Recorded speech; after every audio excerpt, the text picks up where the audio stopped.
HighBridge, a division of recorded books, presents The Boxing Kings, When American Heavyweights Ruled the Ring, by Paul Beston, read by Alexander Cendese. We have a theory about the heavyweight championship, that somehow each of the great figures to hold the title manages to sum up the spirit of his time. All the great ones are not merely the best pugs of their day, but demigods, larger than life. It may all be accidental, but the main currents of their period either shape their personalities, or their personalities seem wondrously to reflect their times. Bud Schulberg, Sparring with Hemingway, and Other Legends of the Fight Game. If they, heavyweights, become champions, they begin to have inner lives like Hemingway or Dostoevsky, Tolstoy or Faulkner, Joyce or Melville or Conrad or Lawrence or Proust. Norman Mailer, Existential Errands. The boxing ring is the ultimate focus of masculinity in America, the two-fisted testing ground of manhood, and the heavyweight champion, as a symbol, is the real Mr. America. Eldridge Cleaver, Soul on Ice. Introduction. The Lineage. He seems everywhere these days, on Broadway, in movies, on talk shows. He mocks himself gently. He weeps easily. He is a damaged human being, he would be the first to say, and somewhere in memory lurks the man who threatened to eat an opponent's children and who, in one of his biggest fights, took bites out of another opponent's ears. But that menacing figure is nowhere to be seen today, and those who feel generously toward Mike Tyson hope that the demon is gone for good, replaced by this devoted family man. He has been a public figure for so long that we have almost forgotten why we first paid attention. He was the last great heir to the American crown, the last American heavyweight champion who mattered to a world beyond the ring, whose presence transcended sports, who seemed to represent something central about American identity. The last champion, not the first. Tyson brought an end to a lineage that once seemed as if it would go on forever. For most of the 20th century, boxing was prominent in American life, and the heavyweight championship, the richest prize in sports as it was long known, held a special place in the national mind. The champions themselves occupied a public office not unlike the presidency, though they were often better known and better liked than the man in the White House.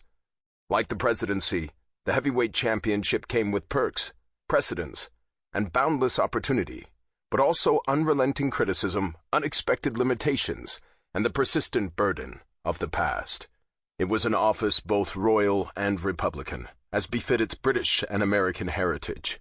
The title brought kingly benefits, and its possessors sometimes actually wore a crown. Yet the title could not be given, it had to be earned, and, once earned, defended. The heavyweight champions number among the most memorable figures in our popular culture. Some rank with the greatest boxers ever to step into the ring, while others were more notable for their unusual personalities or for their social significance. A rare few combined all these attributes. Often sparking ethnic, racial, and even national pride, their exploits seemed to mirror broader social trends. The country's best writers interviewed them, profiled them, and analyzed them. They appeared on cereal boxes and Time magazine covers, in comedians' monologues, in the conversations of weekday commuters, and probably in our dreams. It was called the Heavyweight Championship of the World, but the title seemed more like a national property. With only a few exceptions, all the champions of the 20th century came from the United States, American kings in the American century. And then, almost right on schedule, when the century passed, so did they. Tyson became a huge star in the 1980s, but by then his sport was struggling to hold on to fans, especially when it left free television for the lucrative but isolating opportunities of cable and pay-per-view. Eventually, the heavyweight title ceased to be an American possession, passing first to Britain, fittingly as modern boxing started there, and then to Ukraine. Few in America today can name the heavyweight champion, and boxing is not even the most popular combat sport anymore, at least among younger fans, who prefer mixed martial arts. When the heavyweights moved to distant shores, boxing lost its narrative in America. The sport's great figures, and some remain, are no longer integrated into our cultural fabric. No American champion stands as a reference point in the language, an easy metaphor with which to make arguments about other things. The long prominence of the heavyweight title in this country looks increasingly like a 20th century phenomenon, a product of unique and temporary circumstances. That wasn't how it seemed in the 1970s, when boxing seized hold of my young imagination and wouldn't let go.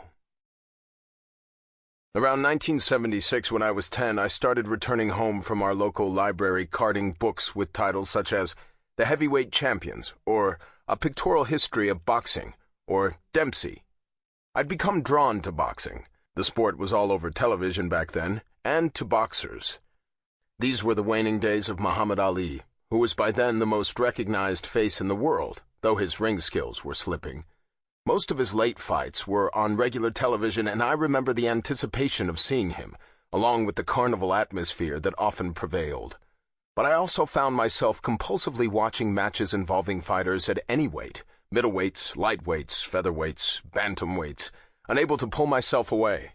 Compulsion sent me to books, and soon I had memorized the Dewey Decimal call number for boxing, 796.83.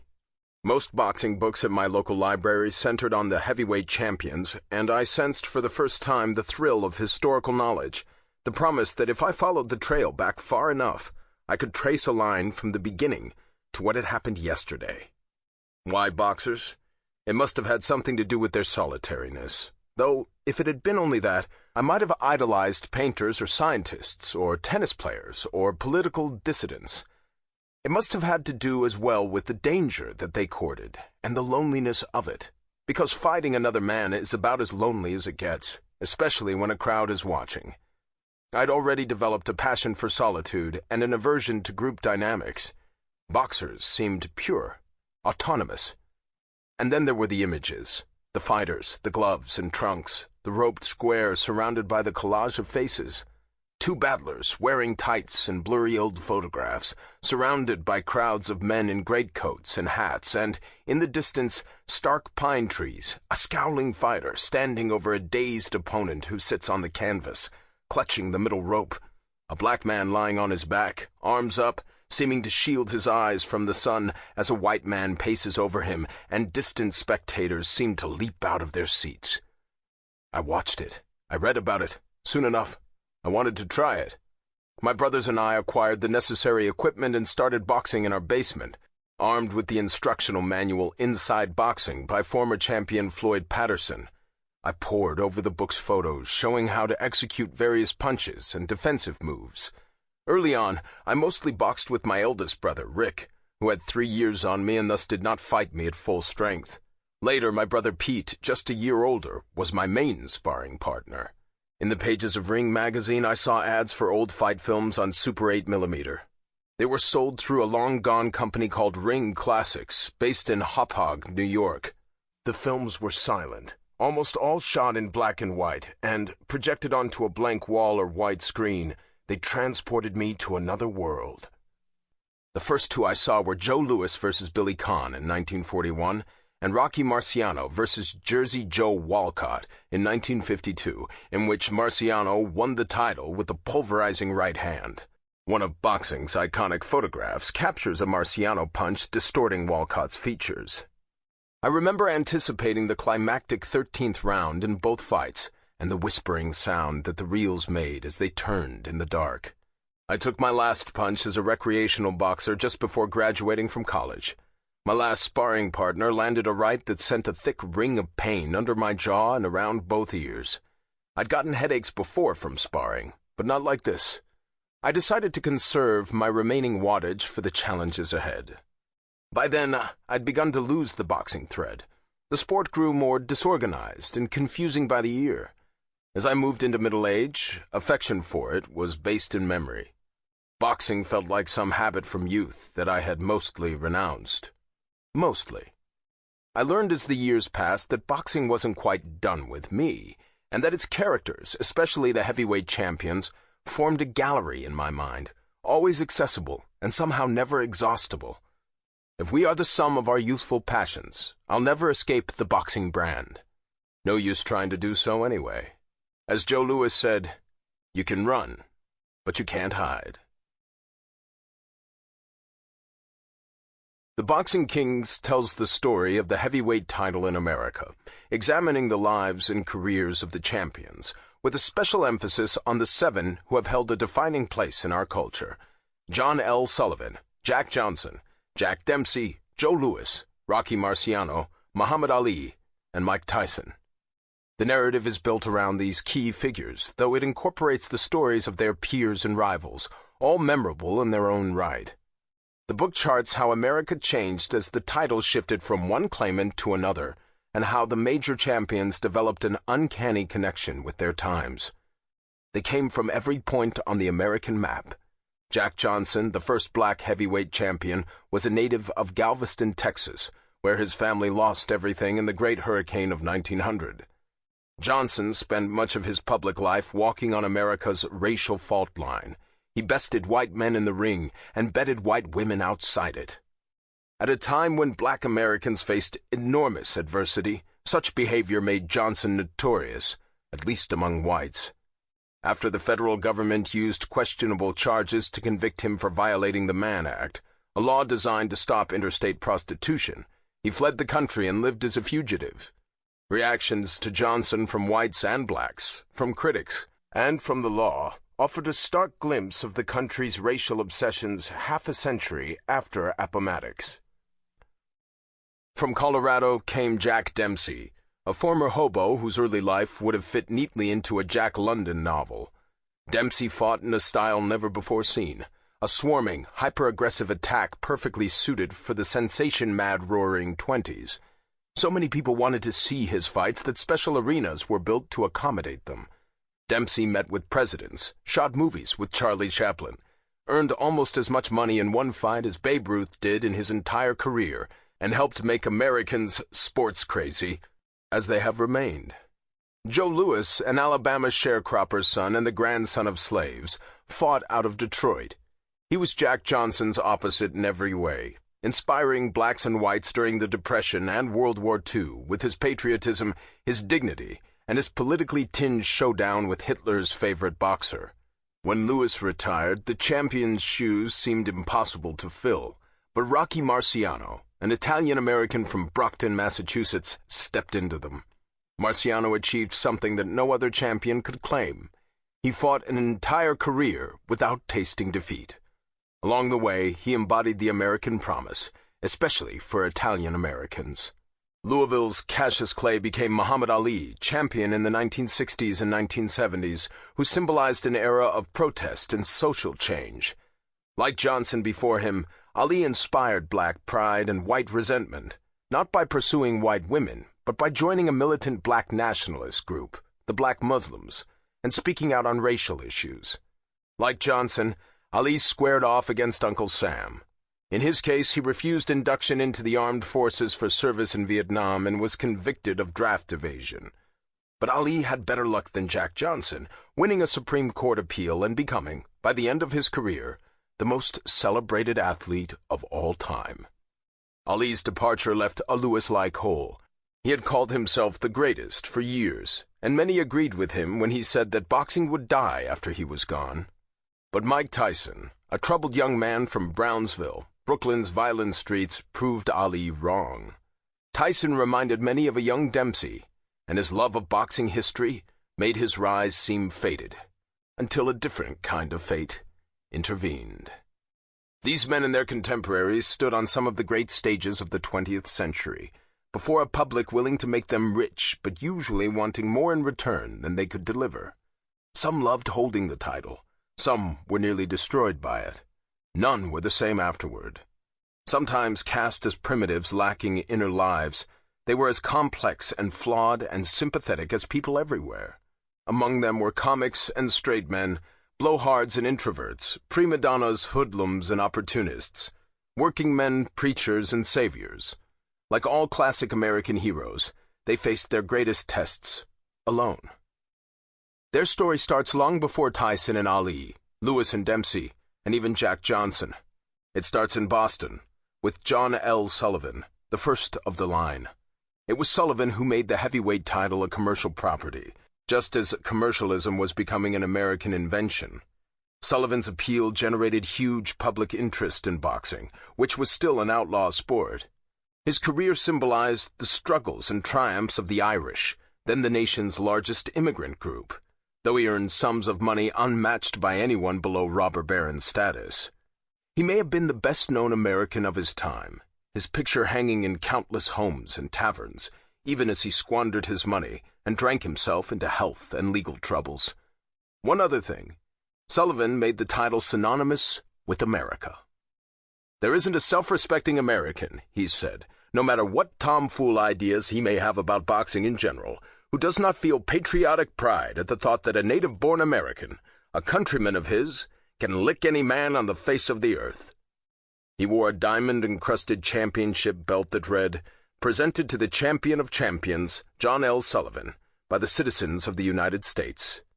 The belt served as the model for those that his successors would wear. The sentiments represented the quasi-royal authority that heavyweight champions would attain in America. It was that authority, along with unimagined riches, that gave the heavyweight title its special character, and that made such different men willing to fight for it. 1. Progenitor. I can lick any son of a bitch in the world. Browse a few pages of any boxing history, and it won't be long before you come across that boast and the man who made it, John L. Sullivan, the Boston strong boy, the man who started it all. Whether photographed or illustrated, he usually appears with close-cropped hair, intense black eyes, and a powerful upper body. Depending on what stage of Sullivan's career is depicted, he might appear paunchy and ponderous, more like a man playing a fighter than being one. This was the Sullivan who had already tasted fame and its delights, and whose consumption of food and alcohol would become as legendary as his fighting prowess. Or he might look comparatively lean, ready to have at it, the Sullivan who first rose to national attention in the early 1880s. The younger Sullivan came along with no precedence for the role he was about to play, which was to become the George Washington of boxing and America's first sports superstar. In 1882, the year Sullivan won what was recognized, at least in America, as the heavyweight championship, the idea of professional sports was in its infancy. Horse racing enjoyed broad popularity, the races that would later constitute its Triple Crown already established. But professional baseball was just coming into existence. The National League had been founded 6 years earlier. American football was barely a flicker in the eye of Yale's Walter Camp, whose changes to the rugby-based game would lead to the modern sport. Basketball had not yet been invented. As for boxing, it had passionate followers, but even its finest practitioners had to run from the law, and when their fighting days were over, they quickly slipped into obscurity and poverty. Sullivan would change all this through a pulverizing fighting style and a magnetic personality. The first made people pay attention, the second made them care. He delivered his famous boast to every willing SOB upon entering taverns and other public spots and from countless public stages. Sullivan would turn not only himself, but also the heavyweight championship into a money machine. He would become a defining figure of the Gilded Age, an inspiration to millions of Irish immigrants, and a steady source of material for journalists struggling to understand the new phenomenon known as celebrity. Soon enough, he was known as the Great John L. Shake the hand that shook the hand of the Great John L., men lucky enough to meet him boasted to their peers. Like other American creators, Sullivan seemed to emerge from a void and leave behind a world. And like many of them, little in his origins suggested such a destiny. There are so many John Sullivans, Jerry Dailies, and William O'Briens, who are all made in the same mold, said a Boston census agent in 1845, describing the difficulty of accounting for all the city's foreign-born residents. Irish immigration to the United States was surging. Between 1845 and 1860, nearly 2 million Irish came to the United States, the vast majority of them in the wake of the Great Hunger, also known as the Great Irish Famine. Many others died traveling to America aboard crowded and disease-ridden coffin ships. The John Sullivan who would make his own mold was born in Boston on October 12, 1858, the son of parents who had come to the United States a few years earlier. By the early 1850s, Boston was teeming with newly arrived Irish, who already made up about a quarter of the city's population. John Lawrence Sullivan grew up as part of the generation that came of age after the Civil War, when industrial growth and technological advancement began to make the United States a world power. Remarkable inventions from electric lights to the telephone were revolutionizing American life, especially in the cities. Average daily wages of American manufacturing and industrial workers rose 50 to 60% between 1860 and 1890, making possible a standard of living that was the envy of the world. Yet the prospects for most working-class Irish immigrants remained limited. Like so many of his fellow Irishmen, Mike Sullivan, John L.'s father, led a life of physical toil, one of legions of Irish in the manual labor trades. In the brief years in which he lived his father's kind of life, Sullivan got all he wanted of it. He apprenticed as a tinsmith, plumber, and pipe fitter, and he worked on laboring crews, though his hot temper often got him into fights and cost him jobs. His life changed in 1878, when he and some friends visited the Dudley Street Opera House to watch a variety program. A young man named Jack Scannell, having heard of Sullivan's brawling reputation, challenged him to a gloved boxing match. Sullivan accepted and bounded up onto the stage. When Scannell clocked him with a blow, Sullivan rushed Scannell and connected with a roundhouse swing that knocked him into a piano on the stage, or into the orchestra pit by some accounts. The event caused a stir, and Sullivan soon began considering a career as a prize fighter. He may as well have planned to become a professional criminal. Prize fighters were seen as lowlifes, ruffians, and barbarians. They practiced an illegal trade and consorted in saloons and gambling dens with gang leaders and political bosses. They generally ended their short lives drunk and destitute. In an era devoted to progress, prize fighting was seen as atavistic. Boxing was illegal in all 38 U.S. states when Sullivan started out, though most states permitted exhibitions like the one he attended at the Opera House. Demonstrations of scientific self-defense, and other principles of the manly art. Any genuine contest for financial stakes, that is, prize fighting, was against the law. Yet prize fighting had enjoyed a following for decades, its loyalists staging bouts on barges or in out-of-the-way places in order to evade the eyes of the law. They often enjoyed sly cooperation from police and members of the political establishment, many of whom took a financial interest in the outcomes. Fighters, police forces, and political parties blended together in the Northeast during Sullivan's youth, especially in New York, where the Tammany Hall Democratic machine used boxers to work as muscle to convince those who needed political convincing.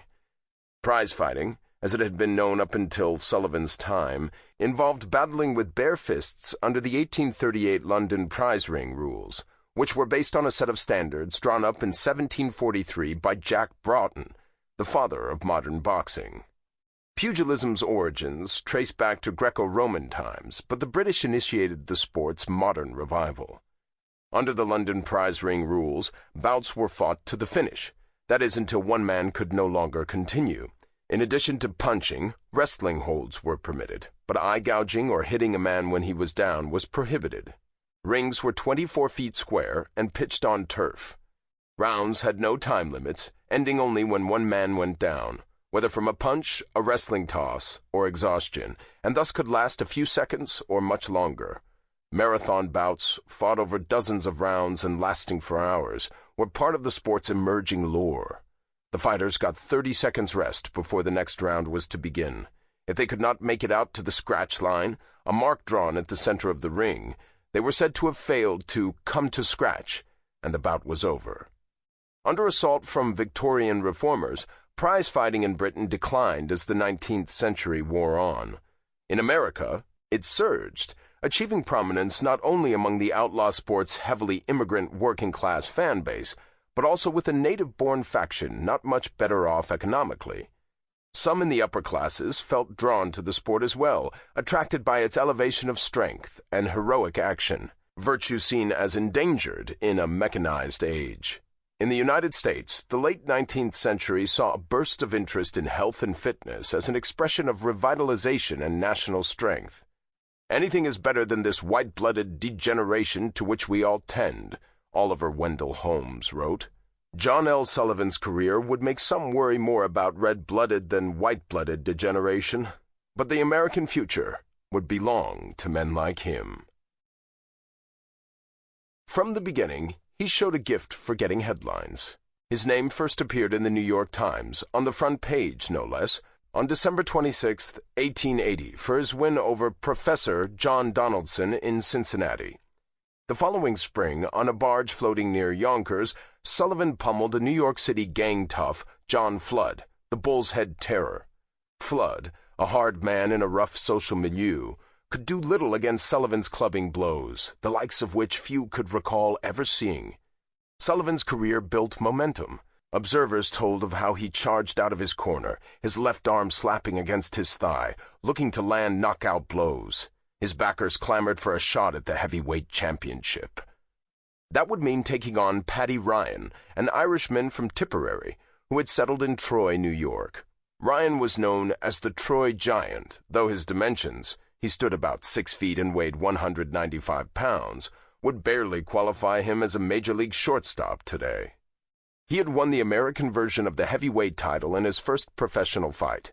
Now he took on the challenge of the Boston Strong Boy, as Sullivan was being called. The two originally planned to fight in New Orleans, but Louisiana authorities chased them out and the battle was moved to Mississippi City, Mississippi, now part of Gulfport. Ryan and Sullivan squared off on February 7, 1882, in front of the Barnes Hotel. The fight lasted just 11 minutes. Sullivan dropped Ryan with nearly the first blow he threw. The Troy Giant could not contend with Sullivan's strength and ferocity, and Sullivan scored the fall in most rounds.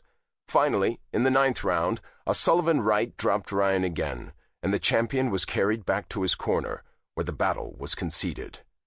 "When Sullivan struck me," the deposed champion said afterward, "I thought that a telegraph pole had been shoved against me endways." Sullivan had won American laurels under the London prize ring rules, but he was already partial to a newer set of regulations drawn up by Welsh sportsman John Graham Chambers and attributed to the Marquess of Queensberry. These guidelines stipulated fights with gloves, set 3-minute limits for each round with a 1-minute rest between, barred wrestling holds, and allowed for bouts to take place inside the modern version of the boxing ring, instead of on turf. With some modifications, these rules govern boxing matches today. Rough as he was, Sullivan preferred the Queensberry rules.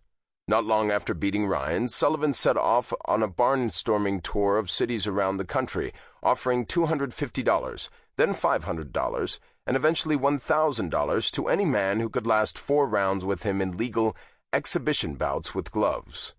Only one opponent, the aptly named Tug Wilson, survived the 4 rounds by clutching Sullivan and falling to the mat at every opportunity in order to avoid damaging blows. Sullivan's first true test as champion came in New York in May 1883, when he took on Britain's Charlie Mitchell, who was really a middleweight, standing only 5'7.5" and weighing much less than Sullivan. But Mitchell was a clever boxer and hoped to use his guile to outwit and eventually outfight his foe. Every seat in Madison Square Garden, the first of 4 editions of the sporting Mecca, was filled by 8 p.m., but crowds kept streaming in, and the promoters placed settees and then dry goods boxes, kegs, and milk cans on which spectators stood. New York's pugnacious police chief, Clubber Williams, had 90 cops on hand for a crowd of about 10,000, which included luminaries such as Roscoe Conkling, New York's stalwart, anti-reformist ex-senator, and Tony Pastor, the vaudeville impresario.